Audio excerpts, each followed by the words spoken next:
Hello, I'm James Yardley from Chess Financial Services. I'm joined today by Dr. Ian Mortimer and Matthew Page, managers of the Guinness Global Innovators Fund. So you've got a very interesting and unique fund. How do you define innovation? Well, innovation for us really means companies that are doing something newer, better, smarter than their peers, which is ultimately going to translate into companies that have got faster profit growth, companies that are able to generate higher levels of profit through wider profit margins.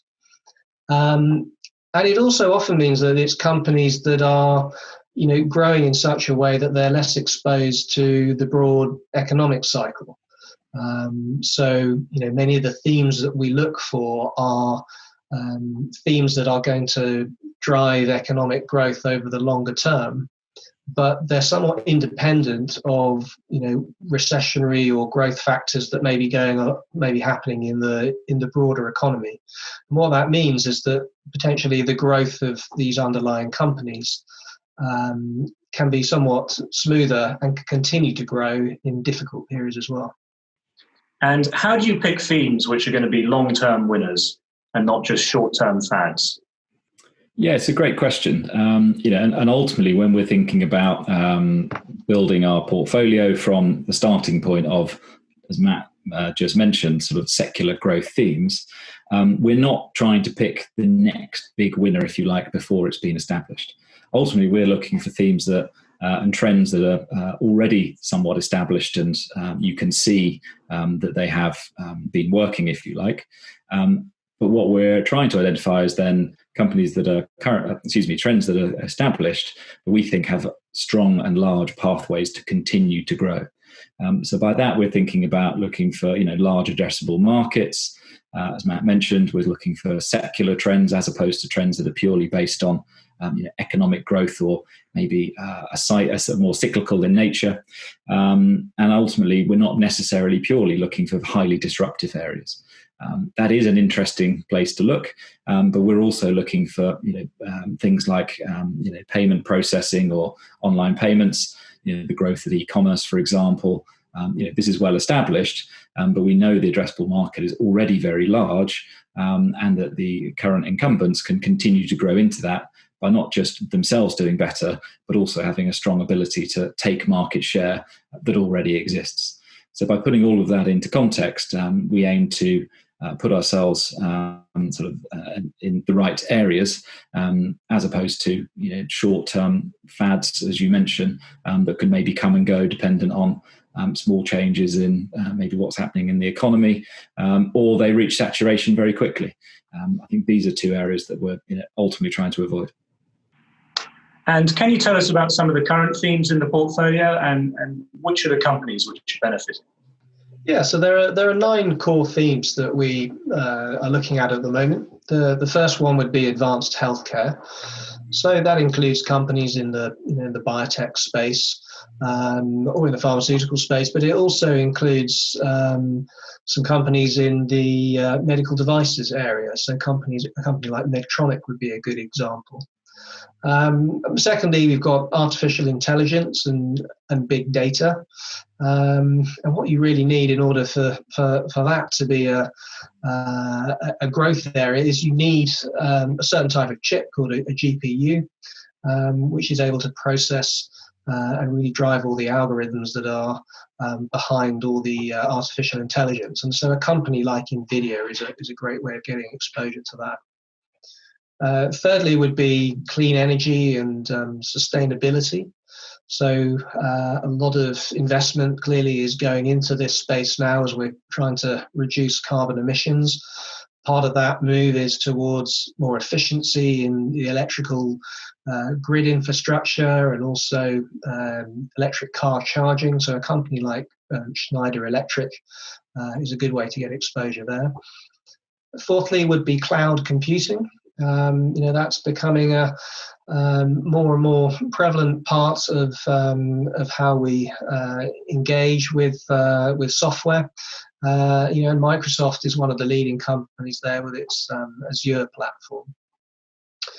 Another theme is internet, media, and entertainment. We've all been using streaming devices for quite some time now, and the growth there is still extremely strong, whether that's through a company like Netflix or whether it's gaming. And it really is global in nature, with the likes of Tencent being a leading Chinese company in that field. Then we've got mobile technology and Internet of Things. So we're all using smartphones more and more to do more and more things. A company like Alphabet really sort of covers that whole area, I would say. Then we've got the next gen consumer. Clearly, we're all buying more and more online, and Amazon is really the leading business there. But there are many other businesses that are benefiting from that shift. Another theme is payments and fintech. So the move away from cash to a cashless society, whether that's through contactless payments or using companies like PayPal to make payments for online purchases. And then finally, for us, it's robotics and automation. So it's been a growing area over the last 20 or 30 years. Robotics and automation have been used in the automotive industry for a very long time, but we're now starting to see it more in picking and packing and supply chains. And as countries and companies look to build more resilience in their supply chains, I think increasing use of robotics and automation will be a theme for some time. And how do you select the best companies from within each theme? Do you prefer to choose a range of companies, or do you just prefer to identify one or two winners? Yeah, ultimately, in terms of how we're actually constructing our end portfolio, is that we're getting to the ideas of the types of companies we want to be investing in through the thematic approach that we've just been talking about. However, what we're very keen to note is that we are very aware that just because a company is innovative does not necessarily make it a good investment. So what we're trying to do in terms of selecting stocks for the portfolio is not necessarily try and fill up certain buckets. So we have one company in each theme or whatever. It's really trying to find the best companies from that wider group. And to do that, the first thing we want to look for is profitable businesses. So we want companies that have actually converted their revenues and their sales into earnings and profits. So we're not necessarily having to look at companies where they're just trying to grow as quickly as possible and they're not really too worried about whether that growth is profitable or not. The second thing is we look to invest in strong businesses.